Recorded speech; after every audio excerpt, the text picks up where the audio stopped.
Good evening, ladies and gentlemen, boys and girls, and any transgenders watching my show, Being Social. As always, just to remind you, in Being Social, I try and bring people with inspiring minds and personalities and their deeds so that we talk to them and understand the learnings and lessons from them and any messages, etc. So, in that sequence, this evening, my esteemed guest is a esteemed scholar, Professor Rameshwar Prasad Bahuguna. We call him Ramu Bahuguna, and he studied initially in Kadwal and Kumaon, remote locations like Joshimath and Dharsula, and later he did his masters from JNU, from a reputed Center for Historical Studies.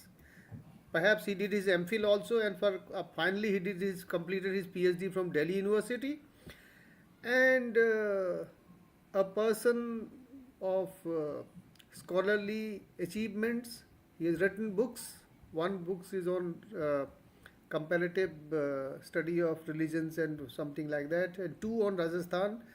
And his research work is primarily on pre-British India, the pre-colonial India, Indian history, and his special focus has been, to my understanding, on the Bhakti Marg and Sufism, as well as other aspects of Indian history, including writing of Indian history.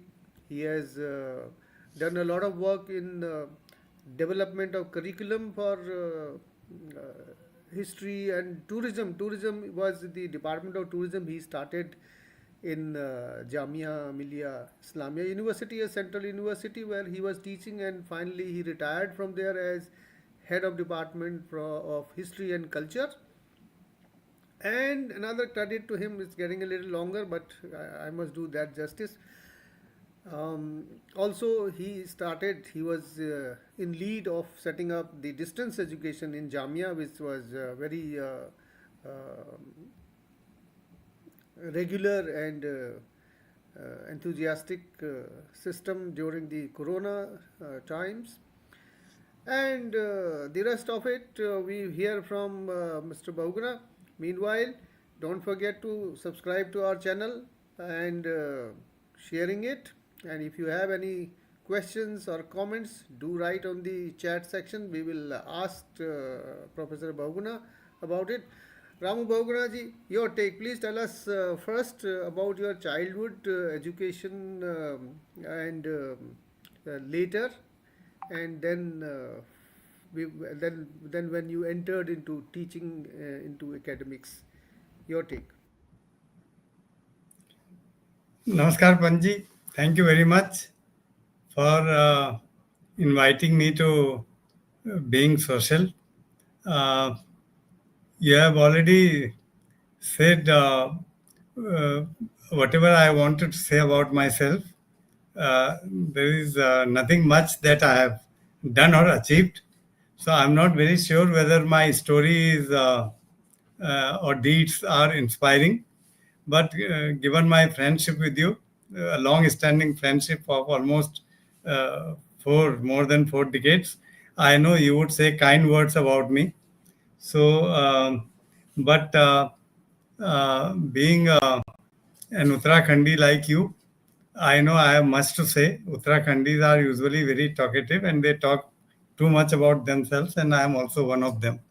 So, uh, as you said, I was born in Uttarakhand in a village not very far from Srinagar, about 3 miles from Srinagar, on Srinagar Bugani Road. During those days, in 50s and 60s, there was no motor road from Srinagar to my village. In fact, it was only a few years before my birth that the road from Rishikesh to Badrinath uh, was constructed. And in fact, it was not before I turned 8 or 9 that I was able to get inside a bus and see the inside view of a bus. When I traveled for the first time by bus from Srinagar to Lansdowne to meet my Mamaji. So I was born in a village called Balodi, which was in Patti Chalansu, just between Srinagar and the famous village Bugani, to which my ancestors belonged and to which H.N. Bahuguna belonged. I did my education from a neighboring village, Harkandi. There was no school in my village at that time. There was a primary school run by district board in the neighboring village of Harkandi, from where I did my primary school, which was very fruitful, very productive. I had very good teachers. Sometimes even today, I feel that the best teachers I had in my entire academic career was when I was doing my studies in the primary school. Then sixth again I did from a famous school, which was about 2 miles from my village, Sumadi, which had a very famous junior high school of those days. Then, in the meantime, my mother was a peasant woman, like most of the hill women. What I remember is that she used to work day in and day out in the fields, produce crops, produce food for us. Uh, if I if I am not wrong, almost 70% to 80% of the food was produced at home in the fields. We had scattered fields, as you know, those terrace fields in the hills, and my mother used to work very hard. I didn't work much in the fields because I was the youngest of my five brothers. So it is my elder brothers who used to help my mother. By the time I turned 11 and 12, my parents had bought my father, who was employed in the Provincial Armed Constabulary, PAC, and was posted in various places in UP at that time, had bought a small piece of land with a house built on it on Dehradun Hardwar Road at a place called Doiwala, which is now quite famous because of the airport. So we moved to Doiwala, from where I did my class 7th. Then after that, I was sent to my elder brother, who was a civil servant. And wherever he was posted, I accompanied him. So I did my high school from Government College, Dharchula, um, and then intermediate from Joshimath. And then I started doing graduation in science from Gopeshwar, but after some time I left it. I got disillusioned. Then I moved to Dehradun, from where I did my graduation, and then post graduation, as you know, from JNU. After that, the story, uh, I mean, it's known to you. Uh, Post graduation from JNU and MPhil and PhD from Delhi University. I started teaching in Jamia after doing post graduation. Then, since it was a temporary job, I moved to Motilal Nehru College in Delhi University, where I taught for almost 2 decades. Then, for some time, I held for about 3 years. I was UGC Career Awardee, and then moved to Jamia in early 2000s, from where I retired in 2022 after holding various assignments as you described. So that's all I have to say. Okay, thank you for that elaborate and inspiring short story of your childhood, because these days children, our own children, they study in best of the schools and a very stable life and everything facilitated and provided for. In your time, my time, people from the remote locations in the hills where they didn't have even primary schools, they studied by walking to the school, then another school, and then each time you had to change the school. It was not something that you could afford to be in a residence schools. So that initial story itself talks a lot about what dedicated efforts you would have made for your studies. हमको जहाँ पे ये ठीक लगे हम हिंदी में भी बात कर सकते हैं. It is bilingual, the not an issue. तो wherever you feel comfortable, that it is more appealing in Hindi, you can switch over to that. Otherwise, we have established that we both understand English. तो अब हम हिंदी में भी बात कर सकते हैं जब जैसा समय लगे. तो let us now talk about your higher education. What was it? What was the kind of environment in your graduation in Dehradun and then in JNU? Um, your question really makes me feel very nostalgic. Um Dehradun of mid 1970s was not a very big city, not the kind of and noisy city and the kind of polluted city it has become now. Uh, Gantaghar, of course, was there, and there was Chakrota Road, there was Paltan Bazaar, Sarve Chowk. So all those famous landmarks were there at that time also. But on the whole, it was a city uh, where one could move around freely uh, and meet people at leisure. The roads were not as crowded as they are now. There was no such thing as a traffic jam. Uh, one memory that I have is of a crowded Rajpur Road. Uh, One afternoon in 1974, when India had won the World Cup in hockey, and the team led by Ajit Pal Singh came to Dehradun, and there was a huge crowd to felicitate the team at the parade ground.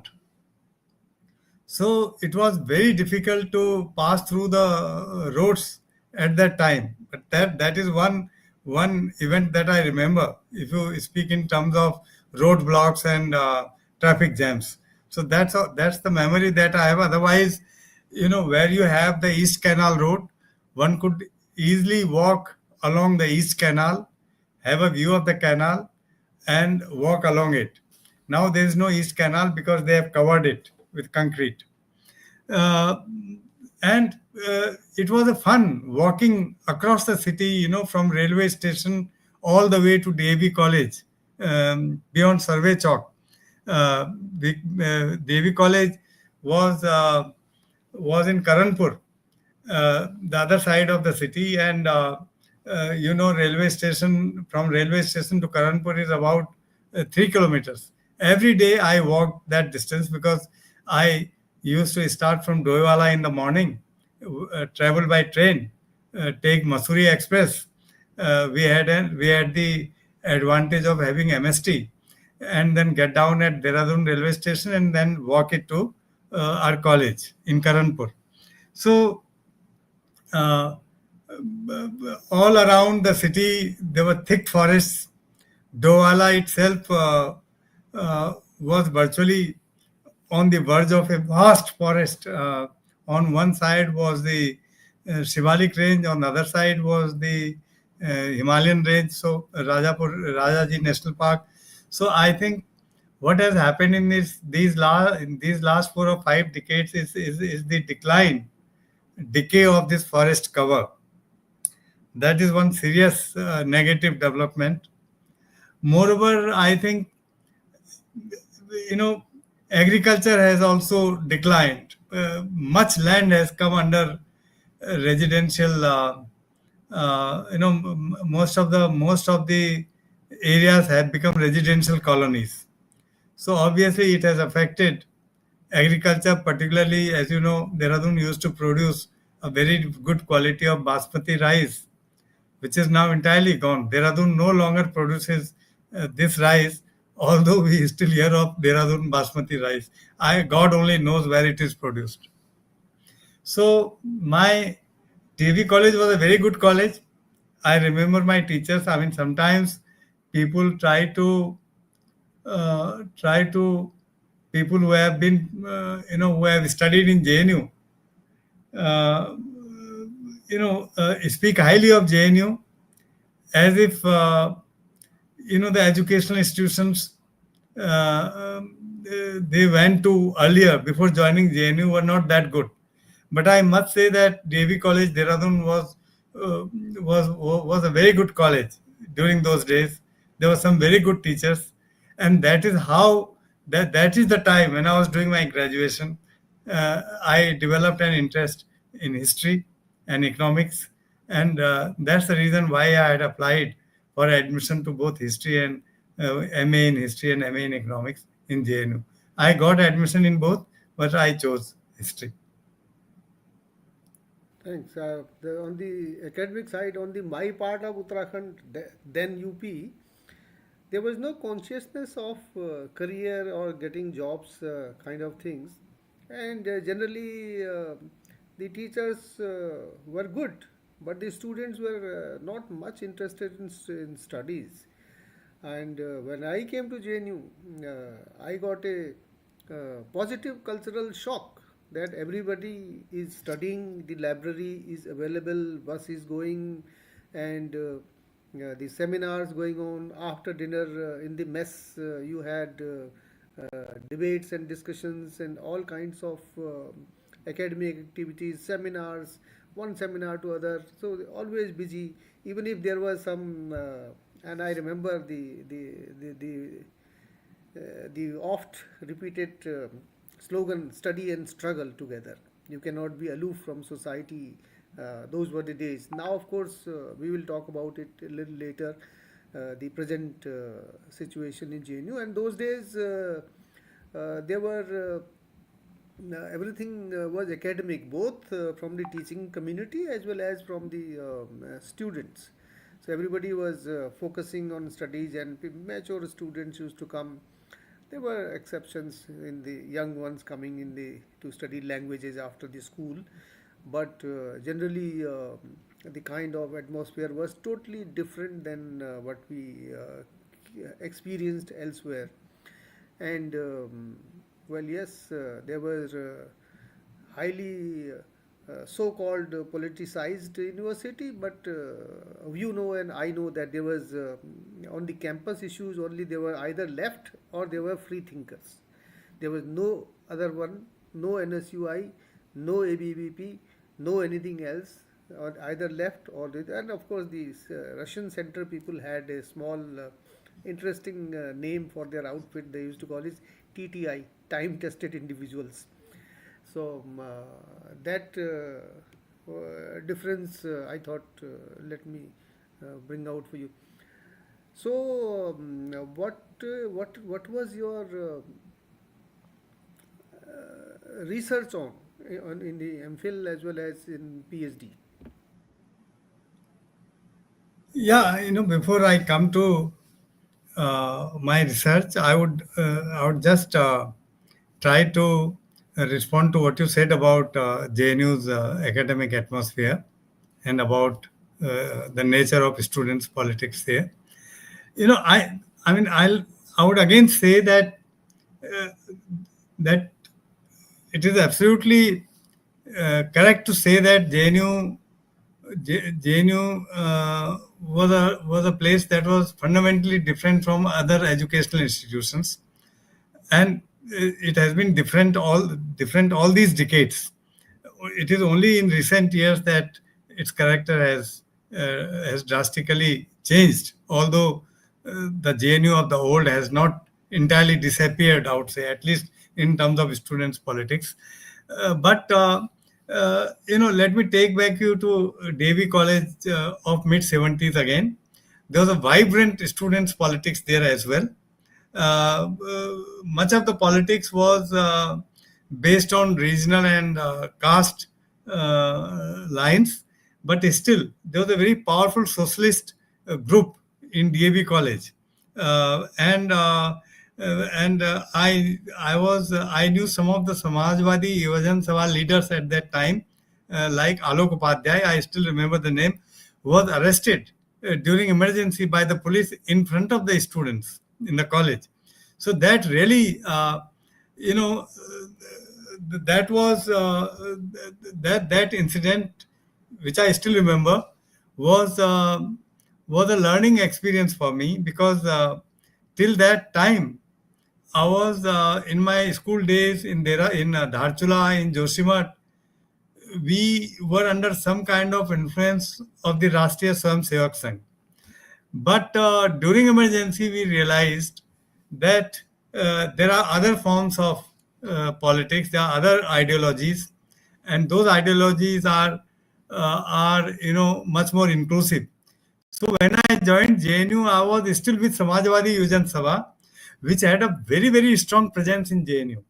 And one of the Pahadis who was very active with me in Samajwadi Yujan Sabha was Himanshu Pandey. He is no more with us, but he was very active. He was one of the leading figures of the socialist movement. So when I was doing MA in JNU, I was not immediately attracted to the left. It was a period, it was the heyday of emergency, 1976. And I was more active. Uh, I was more active with people who had been part of Samajwadi Yuvan Sabha. But then later, after emergency was over, Congress was thrown out of power.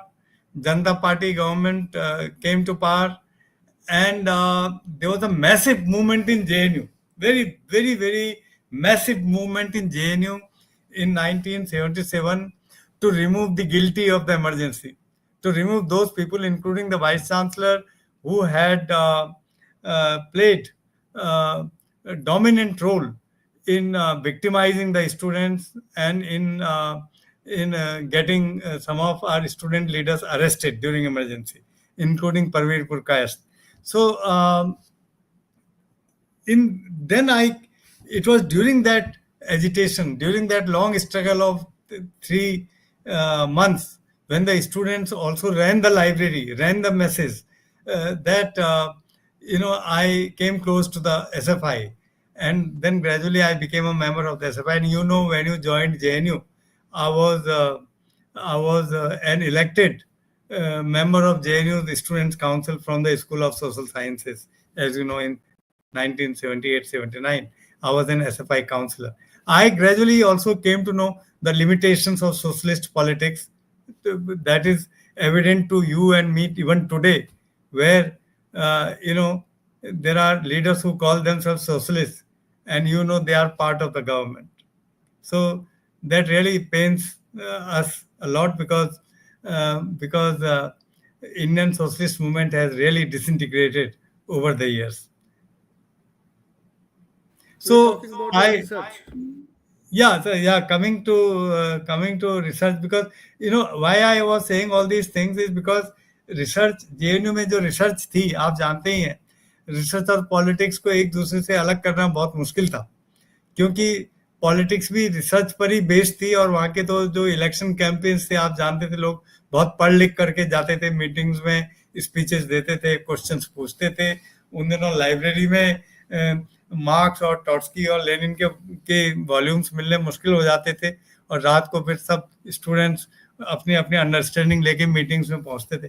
तो research का जहाँ तक सवाल है, मैं actually मैं ये कहना चाहूँगा कि JNU of your time and my time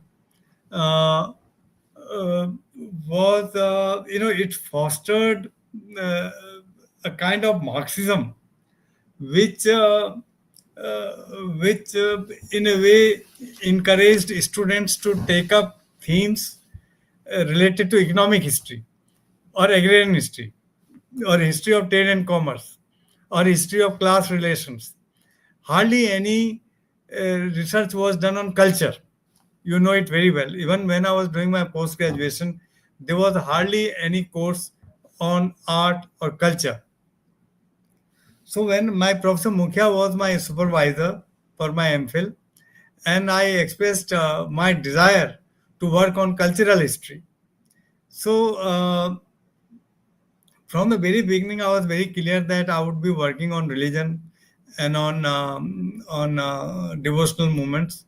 Although you know, although there was not much research in JNU on these themes, I thought there was. I mean, I was not really economic history. Never never attracted me. So I decided to take up history of Bhakti movement. That is what I worked on. Later on, I diversified my area of research. I wrote my PhD thesis on popular religious movements in northern India during the 16th and 17th centuries, primarily on the religious culture that emerged out of the Sant movement, out of Kabir's movement, out of Dadu's movement. So the focus of my research was not on Kabir as such, but it was on the kind of images that were fashioned of these great Santik figures in the course of 16th, 17th, and 18th centuries, much after their death. So, how different groups of society, how their followers looked upon them, how their images constantly underwent changes during the Mughal period is a theme on which I have worked for most of my research, which I call Santik religious culture or lower caste religious culture. Thank you. For our young viewers, can you tell us very briefly the Karma Marg, Gyan Marg, and Bhakti Marg, what they were, how contrasting or different they were? पंजी, आप ये जो पूछ रहे हैं अंतर कि ज्ञान मार्ग, भक्ति मार्ग और कर्म मार्ग, तो हमारा जो धार्मिक साहित्य है या हमारे जो स्क्रिप्चर्स हैं, हमारे जो धर्म ग्रंथ हैं, वो मुक्ति के ये 3 मार्ग उसमें बताए गए हैं.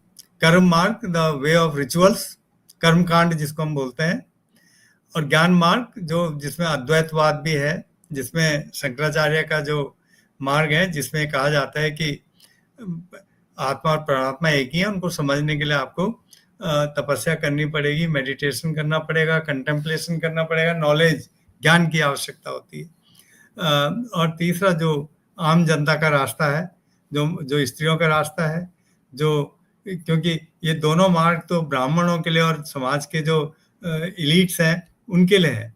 But so far as bhakti is concerned, it is believe that bhakti is accessible to all, and that is the reason why bhakti as a way of salvation became more popular, particularly among the lower caste and among the women. तो मेरा यही था कि north India में खास करके Mughal period में ये कैसे समाज के निम्न वर्गों के असंख्य लोग भक्ति की तरफ आकर्षित हुए. उनकी जो भक्ति थी वो वैष्णव भक्ति से कैसे अलग थी, क्या क्या समानताएं थी, क्या क्या असमानताएं थी, कहा जाति प्रथा पर, ब्राह्मणवाद पर उनका क्या दृष्टिकोण था, और जो लोगों का जो जीवन है, आर्थिक जीवन है, जिसमें किसान हैं, दस्तकार हैं, व्यापारी हैं, उनके दैनिक जीवन के साथ भक्ति कैसे जुड़ी हुई है. क्योंकि आम जनता के लिए भक्ति कोई बड़े अध्यात्मवाद या ज्ञान की वस्तु न होकर वो उनके दैनिक जीवन से जुड़ी हुई होती है. धर्म जो है दैनिक जीवन का हिस्सा होता है. तो मैंने ये दिखाने की कोशिश की है, थोड़ा बहुत जो भी मैं कर पाया हूँ अपनी रिसर्च में, कि कैसे जो है, जो जैसे जैसे दिल्ली सल्तनत की स्थापना हुई, मुगल साम्राज्य की स्थापना हुई, कई और नए राज्यों के निर्माण की प्रक्रिया का आरंभ हुआ, कैसे इसकी वजह से आर्थिक परिवर्तन आए, नए सामाजिक समूह अस्तित्व में आए, जिसमें नए इलाकों में कृषि का प्रसार हुआ, व्यापार बढ़ने की वजह से शहरों का उदय हुआ, उसमें जो नए वर्गों का उदय हुआ.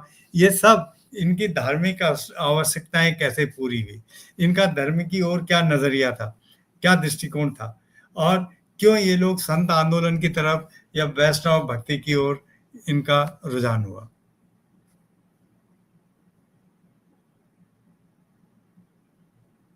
तो मेरे ख्याल से मैं थोड़ा बहुत बता पाया हूँ जो आप पूछ रहे थे.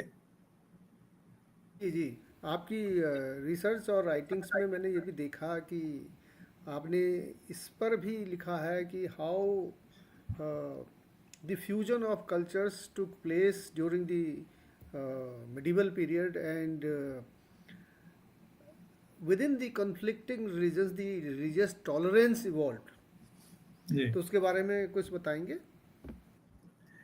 नहीं, मैं ये आपने जो क्वेश्चन पूछा है मेरा मुझे बहुत ही महत्वपूर्ण प्रश्न लगता है, क्योंकि मैं ये समझता हूँ कि हम लोग मध्यकाल के बारे में दो बिल्कुल अतिवादी अवधारणाएं लेकर के चलते हैं. We have very extreme positions on what we call medieval history of India, particularly in terms of understanding of inter-community relations और religious interaction. या तो हम उस पीरियड को बिल्कुल डार्क पीरियड मानते हैं, जो आजकल खास करके जो प्रवृत्ति चल पड़ी है पिछले कुछ सालों से, मध्यकाल को फिर से एक अंधकार का युग कहने की, और मध्यकाल को ये बताने की कि मध्यकाल तो मानव भारतीयों का इतिहास नहीं था, उनके ऊपर केवल अत्याचार का इतिहास था, या धर्मांतरण का इतिहास था, या विक्टिमहुड का इतिहास था. और ये दिखाने की कोशिश की जाती है कि मध्यकाल में भी हमारे जो शासक थे वो विदेशी थे और हम गुलाम थे. एक तरफ तो ये अतिवादी धारणा है जिसका कोई ऐतिहासिक आधार है ही नहीं, क्योंकि पहले मैं बता दूं कि मध्यकाल में अनेक शासक तो हिंदू थे. ज्यादातर शासक तो लोकल लेवल पर, स्थानीय लेवल पर तो सब हिंदू ही थे. सारे राजस्थान के शासक हिंदू थे, दक्षिण भारत के अधिकतर शासक हिंदू थे. बाद में कई और नई तरह के हिंदू शासकों का उभार हुआ, जिसमें सिख हैं, जिसमें मराठा हैं, जाट हैं. पंजाब में सिख शासकों का उदय हुआ 18वीं शताब्दी में, और विजयनगर और चोल तो सब हिंदू थे, और उसके बाद मराठा हिंदू थे, जाट 18वीं शताब्दी में हिंदू थे. तो स्थानीय लेवल पर तो हमेशा शासक हिंदू ही रहे. और जिसे हम मुगल साम्राज्य कहते हैं, सल्तनत में शुरू में जब सुल्तान आए, तुर्क आए, अफगान आए, तो ऑब्वियसली जब कोई बाहर से आएगा तो लड़ाई होंगी, कॉन्फ्लिक्ट होगा. तो कॉन्फ्लिक्ट के पीरियड्स को छोड़ दीजिए, क्योंकि कॉन्फ्लिक्ट तो जब राजपूतों में भी आपस में कॉन्फ्लिक्ट होता था तो बहुत मारकाट होती थी. जब हिंदू शासकों में भी आपस में लड़ाइयाँ होती थी, मारकाट होती थी, लूटपाट होती थी, स्त्रियों का अपहरण कर दिया जाता था. क्या पृथ्वीराज ने संयोगिता का अपहरण नहीं किया? बहुत आपको उदाहरण मिल जाएंगे जहाँ राजपूत राजाओं ने अपने प्रतिद्वंदियों की हत्या करी, भाइयों की हत्या करी, या बेटे ने बाप की हत्या करी. ऐसे बहुत उदाहरण मिल जाएंगे हमारे उत्तराखंड के इतिहास में मध्यकाल के. तो वही मुस्लिम शासक तो शासक ही होते हैं, चाहे वो मुस्लिम शासक हो या हिंदू शासक हो या कोई और शासक हो. ये तो शासक तो राजाओं ने तो ये काम हमेशा ही किए हैं, चाहे वो किसी भी धर्म के हों. तो इसलिए दूसरी बात है कि जो मुस्लिम शासक आए, धीरे धीरे वो यहीं के होके रह गए. वो अंग्रेजों की तरह नहीं थे जो यहाँ काम करें और बाद में बहुत बड़ी बड़ी पेंशन लेके, तनख्वाह लेके वापस चले जाएं, जिन्होंने कभी भारतवर्ष को अपना देश माना ही नहीं. इन सब लोगों ने तो भारत को अपना देश बना लिया, भूल गए. ये भूल भी गए कि ये कहाँ से आए हैं. मध्य एशिया से, पश्चिम एशिया से उनके संबंध ही खत्म हो गए धीरे धीरे. आज आपको पता है कि कोई अपने को तुगलक बोलता है, खलजी बोलता है? तो अब केवल उनका धर्म, आप उनका धर्म विदेशी कहते हैं. अगर भारत के मुसलमान, जो कि 90% से ऊपर यहीं के लोग हैं, जो यहीं मुसलमान बने हैं, जो विभिन्न कारणों से, आर्थिक कारणों से, सामाजिक कारणों से, या ऐतिहासिक प्रक्रियाओं के कारण, जिसमें बड़ी बड़ी ऐतिहासिक प्रक्रियाएं भी हैं, जिसमें एक तरह से पेस्टोरल या पशुचारण संबंधी, पशुचारण पर आधारित समाजों का जो परिवर्तन हो रहा है कृषि समाजों में, वो भी जुड़ा हुआ है. धर्म कि कैसे इस्लाम का विस्तार हुआ, कैसे नए नए कृषक समुदायों का उदय हुआ, वो भी जुड़ा हुआ है इस बात से. तो उसके कारण कई इक्का दुक्का केसेस जो आप किताबों में पढ़ते हैं कि ताकत के बल पे धर्मांतरण हुआ, ये कोई व्यापक प्रक्रिया नहीं थी. तो अगर ये मान लिया जाए कि 95% जिनका धर्म भारत में इस्लाम है वो यहीं के हैं, तो फिर इस्लाम भारत का ही धर्म हो. भारत का धर्म इस्लाम उसी तरह से है जैसे जापान के लोगों का धर्म बौद्ध धर्म है, जैसे पश्चिमी यूरोप के लोगों का धर्म ईसाई धर्म है. ईसाई धर्म फ्रांस में तो नहीं पैदा हुआ ना, ईसाई धर्म इंग्लैंड में तो नहीं पैदा हुआ, या अमेरिका में तो नहीं पैदा हुआ. तो बहुत दूर जाके जेरूसलम में पश्चिमी एशिया में पैदा हुआ। तो आप क्या कहेंगे कि जिन लोगों का धर्म ईसाई है वो विदेशी हैं पश्चिमी यूरोप में या अफ्रीका में या फिलीपाइंस में? तो जैसे अगर जहां जहां बौद्ध धर्म है, क्या आप उसको विदेशी धर्म कहेंगे? तो उसी तरह से भारत में इस्लाम भले ही शुरू में बाहर से आया हो, धीरे धीरे वो यहीं की मिट्टी में रच बस गए, यहीं के हो गए। तो इसलिए इन चीजों को, इन बड़ी बड़ी प्रक्रियाओं को समझना पड़ेगा। केवल कुछ भावनाओं में बह के अतिरेक में कुछ भी कह देना और मध्यकाल को गुलामी का काल कहना ठीक नहीं है। दूसरी तरफ मैं ये भी नहीं कहता हूं कि मध्यकाल कोई गोल्डन एज थी, बल्कि मैं तो कहूंगा no age is a golden age, no age is a dark age, no age is a golden age, because in every society, whether it is ancient, medieval, or even modern, and even the society in which we are living today, is full of conflicts. जी There is progress. There are there are many improvements, but there are many conflicts as well.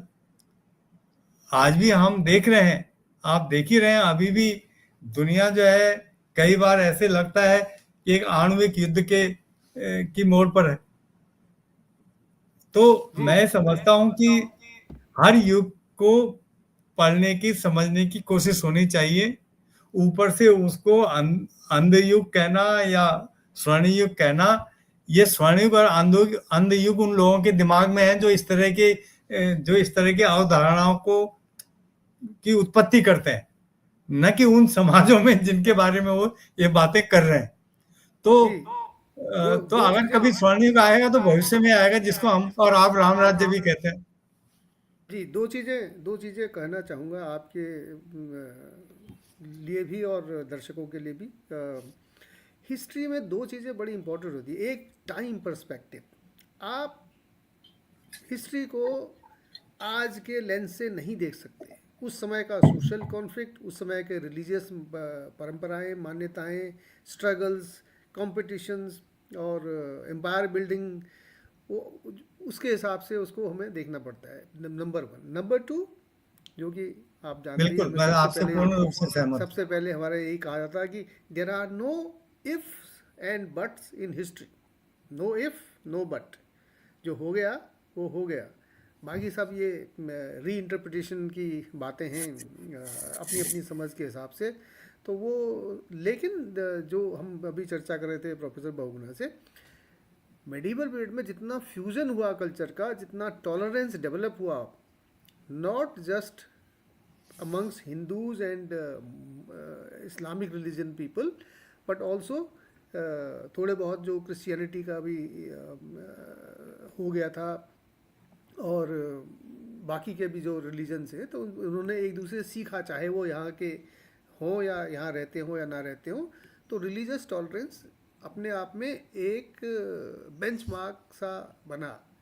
ठीक है, deviation इधर उधर होते रहते हैं, वो उसका वैसे प्रोफेसर साहब ने बोला कि वो कंट्रोवर्सीज एंड कॉन्ट्राडिक्शंस तो रहेंगे, और एग्जांपल्स भी रहेंगे, एबरेशंस भी रहेंगे, एक्सेप्शंस भी रहेंगे, बट ओवरऑल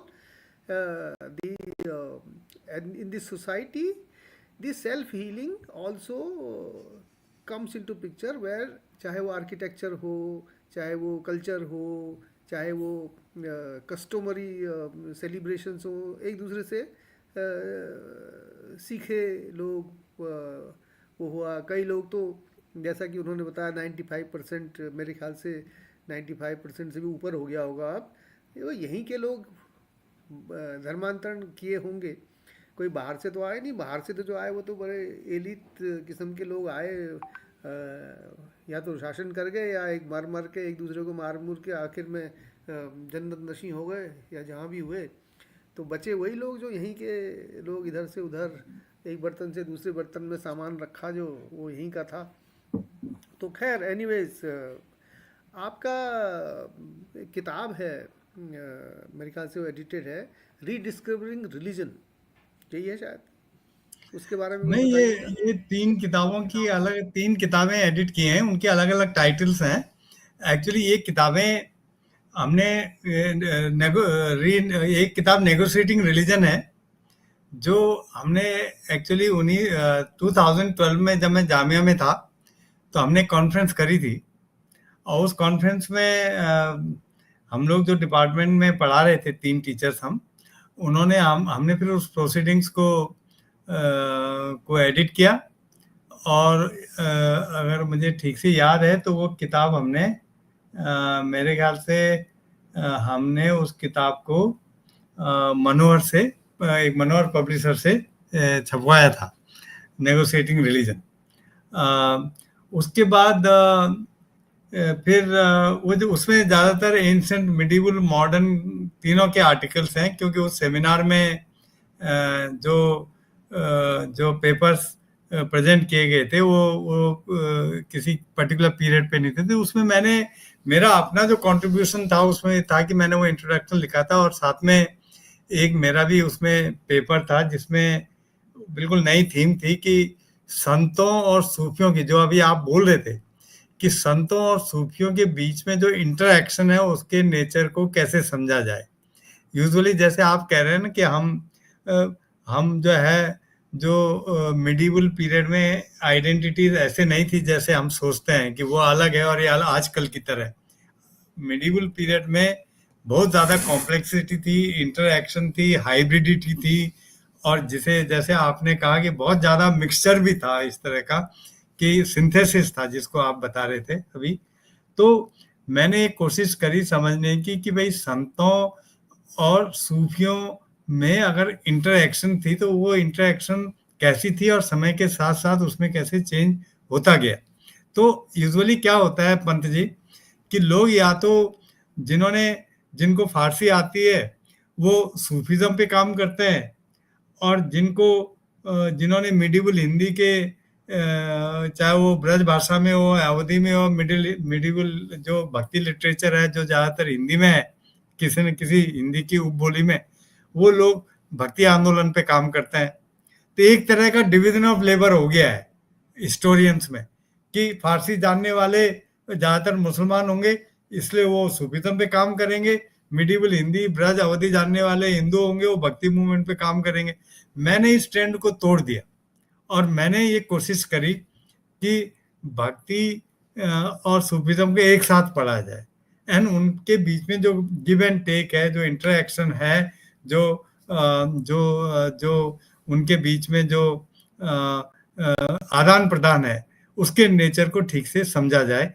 तो मैंने ये पूरा जेएनयू में भी इस तरह का था कि लोग सूफिज्म अलग पढ़ा रहे हैं, भक्ति अलग पढ़ा रहे हैं, but it is very important that the medieval reality is very different and religion was practiced in a very different way, and therefore I tried to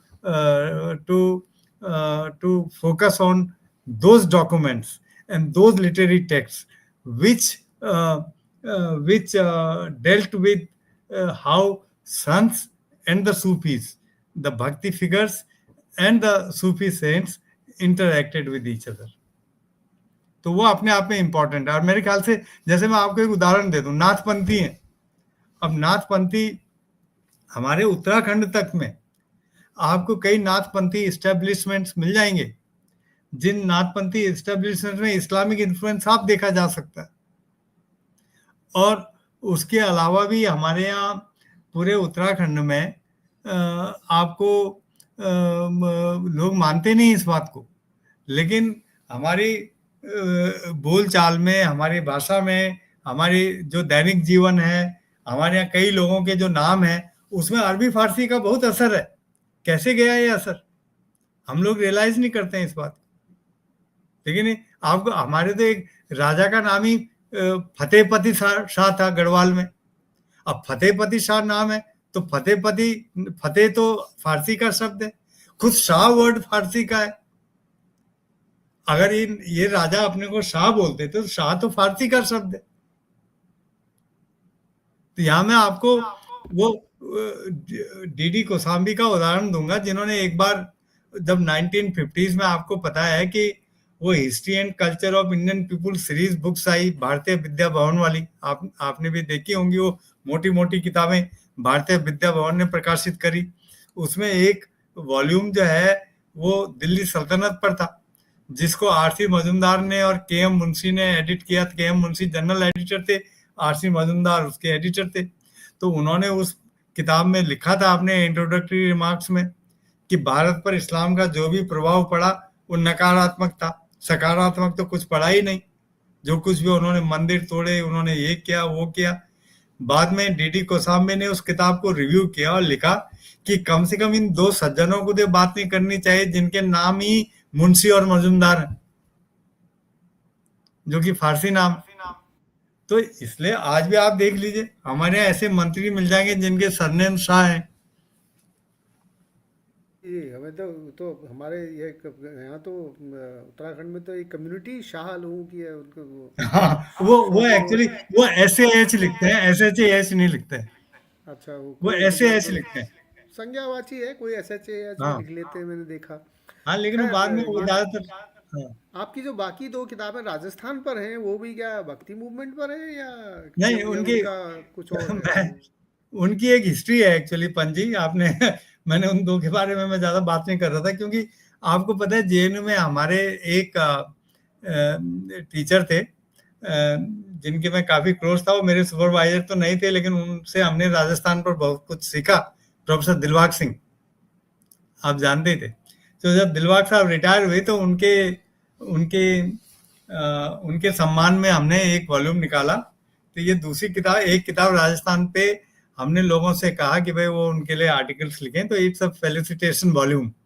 तो और तीसरा जो एक हमारे बहुत ही क्लोज और सीनियर कलीग थे, जो जामिया में भी कुछ टाइम तक मेरे साथ पढ़ाए, लेकिन जो राजस्थान हिस्ट्री पे बहुत बड़े एक्सपर्ट हैं और हम लोग उनसे बहुत कुछ सीखे हैं, प्रोफेसर JSL देवड़ा। ये उनका फेलिसिटेशन वॉल्यूम है। तो वो हमने एडिट किए हैं और उसमें कई अलग अलग लोगों के आर्टिकल्स हैं, उसमें खास करके इमर्जिंग स्कॉलर्स के। वो सब राजस्थान पर है, उसमें ज्यादातर आर्टिकल्स दोनों वॉल्यूम्स में राजस्थान पर हैं। और मेरा भी काम बाद में काफी कुछ मैंने राजस्थान पर ही काम किया, खास करके जयपुर स्टेट फॉर्मेशन पर 18th सेंचुरी में। और कुछ काम मैंने राजस्थान का एक संत समुदाय है, आपने नाम सुना होगा, दादू पंथीस। तो थोड़ा बहुत काम मैंने उन पर उस पर भी किया है। वो आर्टिकल्स मैंने इसमें छपे हैं। मैंने सुना आजकल अब आप फिर वो पहाड़ प्रेम जागा है आपका, उत्तराखंड पर भी कुछ रिसर्च कर रहे हैं, उस बारे में कुछ बताएं। अब एक्चुअली मैंने पूरी जिंदगी भर तो हमने बगैर उत्तराखंड पर कुछ भी वर्थ वाइल रिसर्च करते हुए गुजार दी। और शेखर दा तो हमसे नाराज भी होते हैं कई बार। हमारे जो साथी उत्तराखंड में, और आप जानते हैं कि प्रोफेसर शेखर पाठक अ, कौन सी कितनी बड़ी हस्ती हैं और क्या उनका प्रभाव है हम सब पर। और पिछले 10-15 साल से वो कहते भी रहे हैं हमसे कि तुम लोग कुछ करते नहीं हो। और खुद उन्होंने कितना काम कर दिया, आप देखते ही हैं। उन्होंने पूरे उत्तराखंड के इतिहास को एक बिल्कुल नई दिशा दी है। और हम सब तो केवल अपने को उनका अनुयायी कह सकते हैं। तो अब मैं क्योंकि रिटायर हो गया हूँ, तो थोड़ा बहुत मेरा इंटरेस्ट बन रहा है। और वो इसलिए भी बन रहा है क्योंकि मेरे साथ क्या हुआ कि जब मैं जामिया में था तो कम से कम 5 या 6 लोगों ने उत्तराखंड पर मेरे साथ रिसर्च करी। तो तब मैंने सीखना शुरू किया। यहाँ यहाँ जो कुछ भी मैंने सीखा अपने विद्यार्थियों से सीखा, जो ज्यादातर उत्तराखंड के थे। अब वो कहीं नौकरी कर रहे हैं, कोई अध्यापन में है, खुद टीचर्स बन चुके हैं, या कोई उत्तराखंड सिविल सर्विस में PCS में है, इधर उधर है। तो उनसे मैं बहुत कुछ सीखा उत्तराखंड हिस्ट्री के सोर्सेज के बारे में।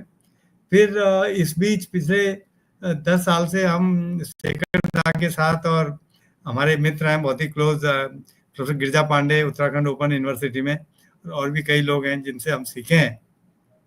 तो अब मैं धीरे धीरे मैं पिछले कुछ टाइम से मैं थोड़ा बहुत इंटरेस्ट ले रहा हूँ। हालांकि यहाँ प्री कॉलोनियल जो उत्तराखंड है उसकी हिस्ट्री पे काम करना इतना आसान नहीं है, क्योंकि यहाँ डॉक्यूमेंट्स थोड़ा मुश्किल है मिलना। लेकिन फिर भी मेरी कोशिश है कि कुछ उस तरह का काम किया जाए, जैसे एरिक मोरान ने और चेतन सिंह ने हिमाचल प्रदेश पर किया है, central pre colonial history of central Himalayas. तो मेरे ख्याल से मैं हो सकता है कि कुछ अगले कुछ महीने में मुझे उम्मीद है कि मैं कुछ न कुछ एक आध कोई ना कोई एटलीस्ट एक आर्टिकल के रूप में कुछ न कुछ जो मिडिवल जो कुमाऊं और गढ़वाल के जो स्टेट्स हैं जो मुगल पीरियड स्टेट्स हैं उन पर कुछ न कुछ हो सकता है, कुछ ऐसा कुछ लिख सकूं जो छपने योग्य हो। केवल छपाने के लिए लिखना मेरा उद्देश्य नहीं है, कुछ वर्थ वाइल ढंग से हम कंट्रीब्यूट करें, then I think it makes a sense. Otherwise just writing for the sake of writing is not something that I consider important. लगभग बट काफी मैं सही। समझता हूँ कि हमारी हिस्ट्री रियली, मतलब मैं समझता हूँ जैसे शेखर दाने कॉलोनियल उत्तराखंड पे इतना जबरदस्त काम किया है, वहाँ की लेबर हिस्ट्री पर, सोशल हिस्ट्री पर, और कुछ काम उन्होंने मतलब जो history of history of travel पे भी किया है। कुछ इम्प्लीकेशंस उसकी प्री कॉलोनियल हिस्ट्री में भी जाती हैं, 18th सेंचुरी में, 17th सेंचुरी में। तो मैं समझता हूँ कि काम किया जा सकता है। हिस्टोरियन का काम ये है, इस बात की शिकायत करना बेकार है कि मटेरियल नहीं है। अगर हम धरातल पर उतरेंगे और अपनी कमर कस देंगे तो मटेरियल तो मिल ही जाएगा। अब यही है कि प्री कॉलोनियल या मेडिवल या एंशियंट पे कुछ भी करेंगे तो अब ओरिजिनल तो कुछ मिल नहीं सकता, सेकेंडरी सोर्सेज पर ही गुजारा होता नहीं, है। मिलेगा, क्योंकि जो सेकेंडरी सोर्सेज हैं वो भी किसी न किसी प्राइमरी सोर्स के आधार पर ही लिखे गए हैं। तो अब इंस्क्रिप्शंस का काफी कुछ पता चल गया है। कुमाऊं के केस में भी एग्रेरियन हिस्ट्री के लिए काफी चीजें पता चल रही हैं, अलग अलग इलाकों की, तराई तक की। मेरे साथ जब मैं जामिया में रिटायर हो रहा था तो एक लड़की ने तराई पर बहुत अच्छा काम किया, तराई की इकोलॉजिकल हिस्ट्री पर, हमारी पहाड़ी लड़की ने ही, और अब उसकी पीएचडी हो गई है। एक स्टूडेंट ने गोरखा पीरियड है पहाड़ की हिस्ट्री का, कुमाऊं गढ़वाल की, उस पीरियड में बहुत ही अच्छा काम किया। वो नेपाल तक गया सोर्सेज के लिए। तो काम हो रहा है, ऐसी बात नहीं है, सोर्सेज को ढूंढने की जरूरत है। जी खैर, कुछ दर्शकों की प्रतिक्रिया लेते हैं इससे पहले कि हम आपसे आगे मुखातिब हों। जी, वो ज्यादा अच्छा प्रोफेसर होगा। प्रोफेसर चंद्रशेखर जी, आप जानते हैं, वो कह रहे हैं कि वेलकम प्रोफेसर। अब उन्होंने एक सवाल भी पूछा आपसे कि sir, you must be visiting Uttarakhand when it was a part of UP and now when it is a state in itself. Do you find any difference in the lifestyle of average Uttarakhandi person? बिल्कुल change है। तो इसमें कोई शक की बात है ही नहीं कि पिछले 25 सालों में जबरदस्त परिवर्तन आए। Some very very far reaching changes have occurred, although I am not very certain whether these changes are due to the fact that now we are part of a separate state, or these changes would have come anyway even if we had remained a part of Uttar Pradesh. Because I think formation of a separate state is was an important event, and what has happened is that pace of development has increased, although at the same time there has been increasing environmental degradation. I mean, for instance, take up the road between Rishikesh and Srinagar, or Rishikesh of Badrinath. You know, when I used to travel from Rishikesh to Srinagar earlier, there were many places on the way where I used to stop and see the places. Now that is not possible. Now it's not possible to enjoy nature when you are traveling from Rishikesh to Srinagar, because there is no nature as such. You see, they've changed the entire topography of the place. There has been heavy damage to the nature. Thank you. I have a supplementary on that now. Now that we are talking on that issue, you set up the Department of Tourism, Heritage and Culture and something in Jamia. What was the effort and what was the implication of running two departments? Actually, I mean, at no stage in my career earlier did I ever think that one day I would be, you know, contributing to the growth of a department of tourism. I never thought about it. But what? what happened was that when I joined Jamia, there was already a tourism section uh, as part of the history department. It was a separate section, but it was run by the history department. Then gradually it was separated from the history department, and one of my senior colleagues, Professor Inayat Ali Zari, did a lot of work to uh, to expand it. But uh, when I was given the responsibility of the department after his retirement, the department was very small. It just ran a few diploma and certificate courses. So what I did was to introduce new courses, start graduation and post graduation, and at the same time we also started an undergraduate and postgraduate program in hospitality.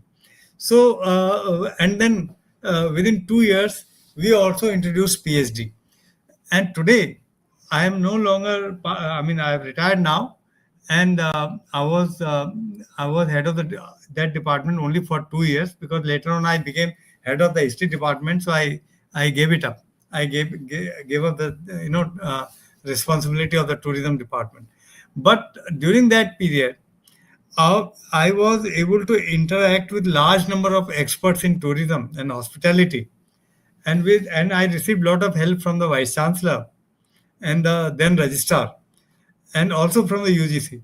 So we're able to get funds, sufficient funds, establish establish a hospitality section, including um, a kitchen, and then we started these programs, including postgraduate program. I invited large number of experts to frame the syllabus. The syllabus then was approved by the academic council, and today Jamia's tourism department is among the best in the country. And recently, I came to know that the person who was heading the department has become vice chancellor of Rajasthan Technical University. So it is among the best in the country today with a large faculty.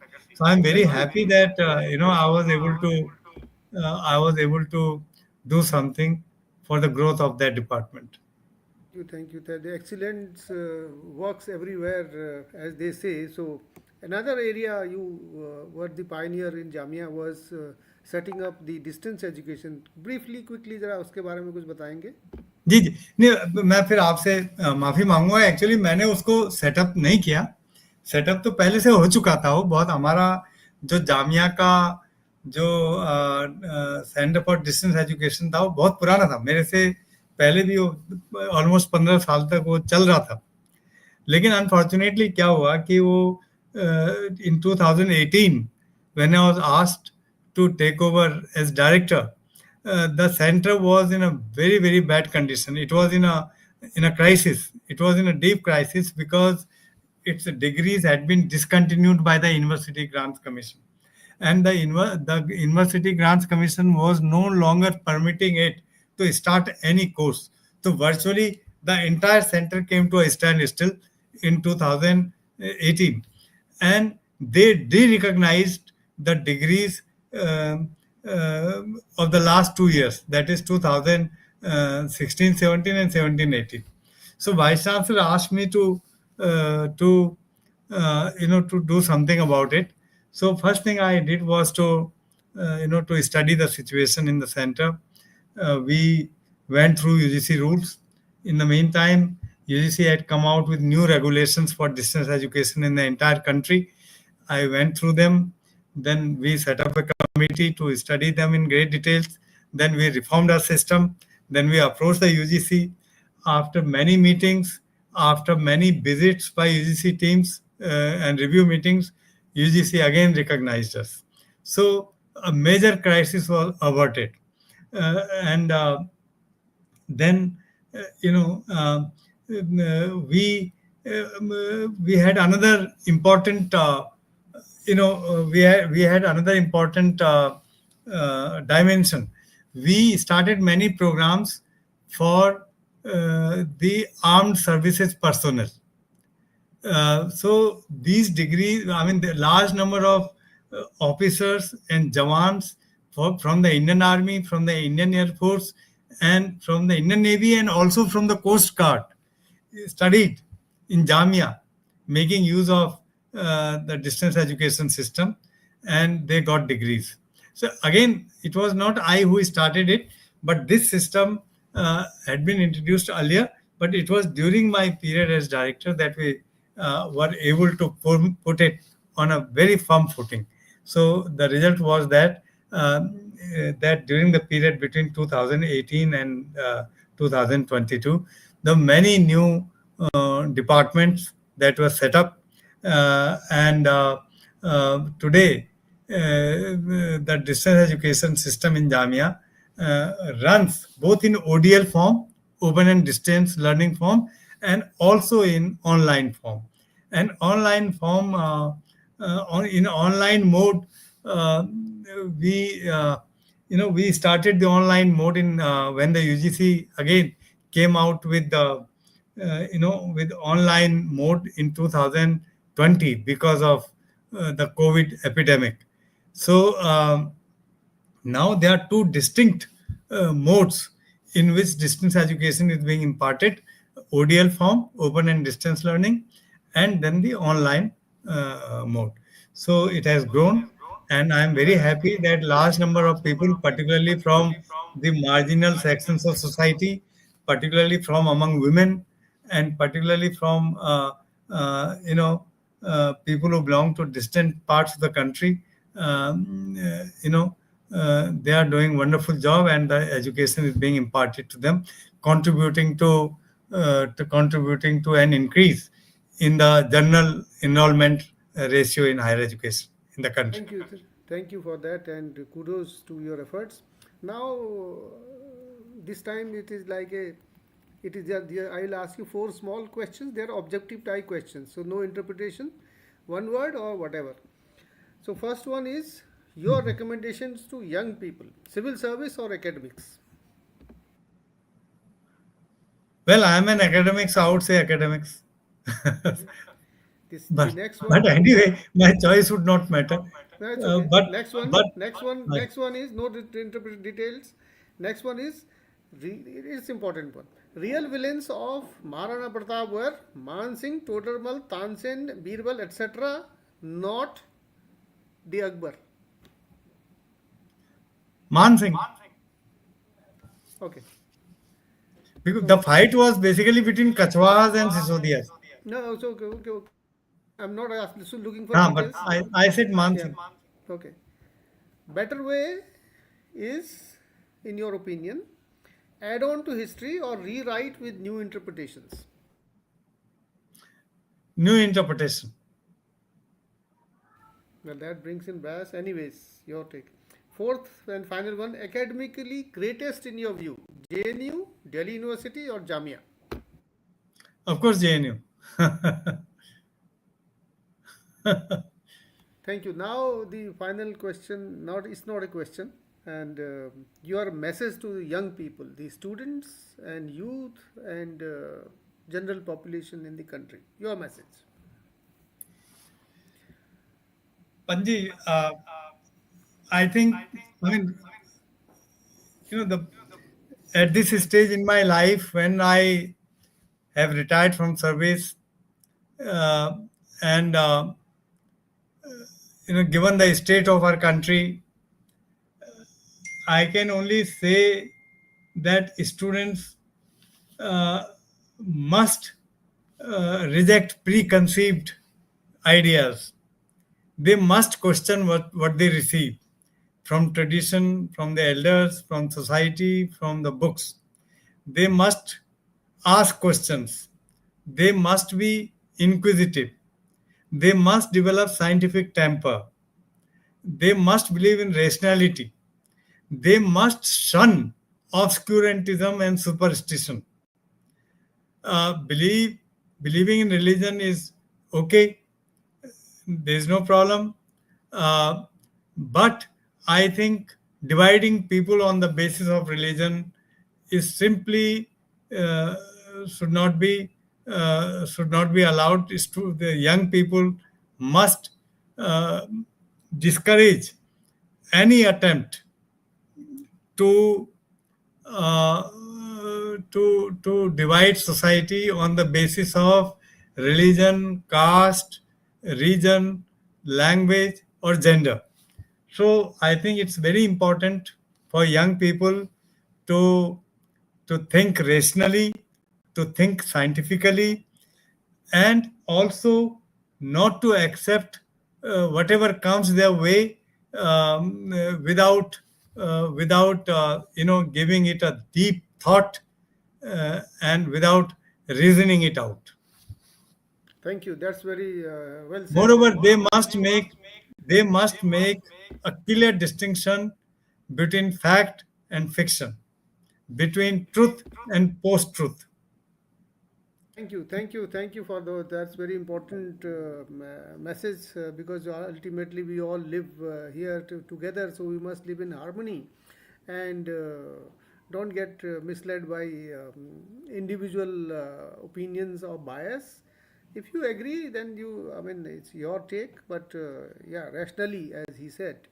So thank you, Professor Bahuguna, for taking your time with a short notice to be here and talking to our audience on this. बहुत बहुत धन्यवाद पंजी, आपने मुझे मौका दिया, इसके लिए मैं आपको धन्यवाद देता हूँ, और जो श्रोतागण आए हैं उन्हें भी धन्यवाद देता हूँ। और अ, अ, मेरे जो विचार हैं हो सकता है सभी लोग मानते ना हों, लेकिन अब ठीक है, जो मुझे कहना था वो मैंने कहा। लेकिन ये जरूर है कि ये 40-45 साल का के तजुर्बे के आधार पर ये मैं बातें कह रहा हूँ।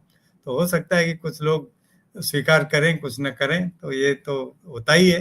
हम लोग सब हमें ये सिखाया गया है कि हर जगह जो है एक तरह से डिफरेंस ऑफ ओपिनियन के लिए जगह होनी चाहिए। Thank you very much. ऐसा कुछ नहीं है, this is just I mean we are talking heart to heart based on जी, आवर एक्सपीरियंसेस। जैसे ग्रीक सिस्टम में होता था डायलॉग सिस्टम, हमारे यहाँ उससे भी पहले होता था एंशियंट इंडिया में, वादे वादे जायते तत्वबोध, वाद विवाद से ही तत्वबोध निकलता है। तो वही चीज़ हम बिल्कुल। जानने की कोशिश करते हैं हर जी, बारी किसी नए व्यक्ति के साथ। तो मिलते हैं श्रोताओं अगले गेस्ट से, perhaps on 9 November. Till then, अगर किसी ने नहीं देखा हो आपके उसमें या कोई देखना चाहते हो तो इसी लिंक से देख सकते हैं जो आपके पास है। और don't forget to subscribe and thank you, all the best, thank नमस्कार। यू, नमस्कार।